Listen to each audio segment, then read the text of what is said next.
Bien, continuando con nuestra sesión, entonces, como les decía, no necesariamente Sun Tzu, o más bien, Sun Tzu indica que no siempre es posible hacer los cálculos. Aún así, para la iniciación de acciones, él plantea el hecho de que una acción siempre requiere mucha preparación, pero nos dice que una acción en un campo favorable siempre va a requerir de un buen análisis de tiempo. Es decir, una acción debe realizarse en forma rápida, ya que entre más tiempo se dure realizándolo, esto generará un mayor gasto en la organización. Y cuando se habla de gasto en términos de Sun Tzu, no solamente se refiere a los elementos que en guerra podrían llamarse de suministro, sino también al término de la energía vital de la misma, lo que podría implicar, en términos de personas, procesos de desánimo o de desencanto. De ahí que la preparación de la acción sea fundamental. Otro aspecto que resulta interesante en términos de Sun Tzu y su teoría con respecto a la guerra tiene que ver con la utilización de tecnología. En este caso en particular, él habla de las armas, obviamente de las armas, porque las armas son la máxima expresión de pensamiento tecnológico aplicado a guerra. Sun Tzu indica que las armas son instrumentos de mala suerte y que utilizarlas durante mucho tiempo lo que van a producir son calamidades. Entonces, indica además que la utilización de la tecnología también tiene una estrecha relación con el ánimo del ejército y de la organización. En otras palabras, Sun Tzu indica que podría tenerse el mejor arsenal del mundo, pero que si las tropas están desanimadas, este arsenal no va a funcionar bien. Y además, se corre el riesgo tanto de que la propia fuerza del ejército y además los propios suministros que uno posee vayan a ser usados en contra de uno mismo como ejército. Entonces, indica que estas acciones fácticas superan por mucho lo que pueda pensarse de la guerra. De ahí que es fundamental el manejo del tema de la tecnología. Básicamente, es esta aplicación que Sun Tzu hace de las armas y la tecnología tendrán que ver con un concepto que se maneja hoy en el mundo de la planificación y en el mundo de las organizaciones, que tiene que ver con superioridad tecnológica. Muchas veces se ha indicado erróneamente que entre más tecnología tenga una organización, más facilidad tiene para el desarrollo de la gestión.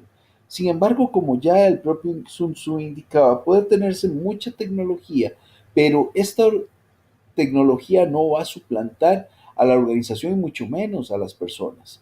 En otras palabras, la utilización de muchas herramientas tecnológicas sin una dirección clara sobre el por qué están ahí, qué se espera de ellas y sobre todo cómo se espera que el trabajo de las personas que está ahí mejore a partir de la tecnología, va a desgastar a la organización y la va a condenar necesariamente a la obsolescencia y sobre todo al caos internos. Este hecho incluso podría poner en contra a las redes que ya existen dentro de la organización en contra de la organización misma. Y en otras palabras, podría ser peor lo que se logra que la situación que inicialmente se buscaba solventar o solucionar. Otro concepto que Sun Tzu establece tiene que ver con la distancia de la movilización y esta distancia de la movilización está en función directamente de cuáles son los procesos de avanzada que tiene un ejército. Entonces, estos conceptos o estas avanzadas que tienen los ejércitos implican la administración de los propios recursos que este ejército tiene y eventualmente la lectura de los recursos del enemigo y su utilización. Por eso es necesario que se establezca la suficiente flexibilidad en la organización para cambiar los puntos de llegada y además las previsiones y provisiones necesarias para llegar a esta zona hacia la cual se está movilizando. Hay algunos aspectos relacionados con este concepto de distancia de movilización que Sun Tzu nos recuerda.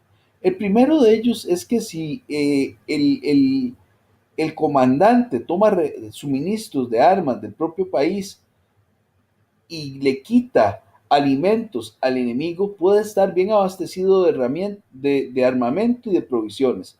Esto implica priorizar la sobrevivencia en términos de la subsistencia. Y además Sun Tzu nos señala, cuando un país se empobrece a causa de las operaciones militares, debe, se debe a que se transportan las provisiones que ese país tiene desde ese país a un lugar distante, es decir, se empobrece la nación para que haya guerra. Eh, el tercero de los aspectos indica que cuando se realiza un ejército cuando se realiza una guerra en una zona específica, los pueblos vecinos podrían verse beneficiados por venta de suministros, pero esto va a terminar afectando más tarde o más temprano a la mayoría de la población y ahí el ejército corre peligro. Es por esto que Sun Tzu habla de otro elemento fundamental. Sun Tzu dirá, el arte de la guerra, además de basarse en el engaño, se concentra fundamentalmente en saber administrar al individuo. Y para esto, nos da al menos 5 consejos. El primero de estos consejos está relacionado con utilizar al enemigo. Básicamente, esto implica que dentro de la propia estrategia de desarrollo de guerra, habrá que pensarse en el enemigo como un recurso más que uno gestiona. ¿Con qué fin? Con el fin de eliminar el enemigo desde el enemigo mismo, lo que implica necesariamente un gran conocimiento de uno como estratega, pero de uno y de su enemigo. ¿Por qué? Porque finalmente Sun Tzu nos dirá que el arte de la administración del adversario está en el poder y en la persistencia que tenga el estratega. Y entonces, en el poder conocer al enemigo, utilizar lo que este enemigo es y tiene en contra de sí mismo para también desarrollar una acción que en el arte de la guerra resulta fundamental, que es la creación de conflictos con el fin de afectar al enemigo. Susu habla de esto como crear fuegos y dejar que esos fuegos se consuman así solos. Es decir, en los procesos de planificación usualmente podría pensarse también en lo que se llama la administración de los riesgos y las debilidades organizativas para el propio beneficio de la estructura organizativa y además en la creación del caos para el desarrollo de procesos de planificación. Y entonces Sun Tzu nos dice que en este campo, tanto para poder visualizar elementos de victoria o derrota, se deben establecer al menos 5 puntos claves. ¿Cuál es la identificación del escenario de guerra? ¿Cuál es mi estrategia de gestión de información sobre el enemigo? ¿Cómo estoy planificando ese acercamiento, ese ubicar en el escenario y esa gestión de la información para el éxito? Y lo que lleva a preguntarse cuál es la fuerza real que tengo como estratega de la organización y cuál es la fuerza que quiero proyectar y además cómo es que estoy gestionando las relaciones tanto a lo interno de mis equipos como a lo interno de la competencia o lo interno de los enemigos. Y entonces Sun Tzu nos plantea lo que es la ley de equivalencia de fuerzas. Dice así, me permito leerlo. Si tus fuerzas son iguales en número, lucha si te es posible. Si tus fuerzas son inferiores, mantente continuamente en guardia, pues el más pequeño fallo te acarrearía las peores consecuencias. Trata de mantenerte al abrigo y evita en lo posible un enfrentamiento abierto con él. La prudencia y la firmeza de un pequeño número de personas puede llegar a cansar y a dominar incluso a numerosos ejércitos.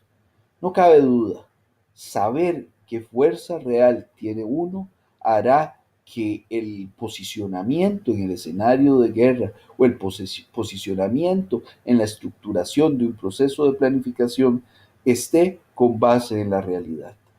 Y como dirá Sun Tzu, para administrar tu estrategia, trata de ver cuál es tu fuerza real y no te engañes. Esto implicará poder leer un escenario y actuar con base en ese escenario sobre tu fuerza real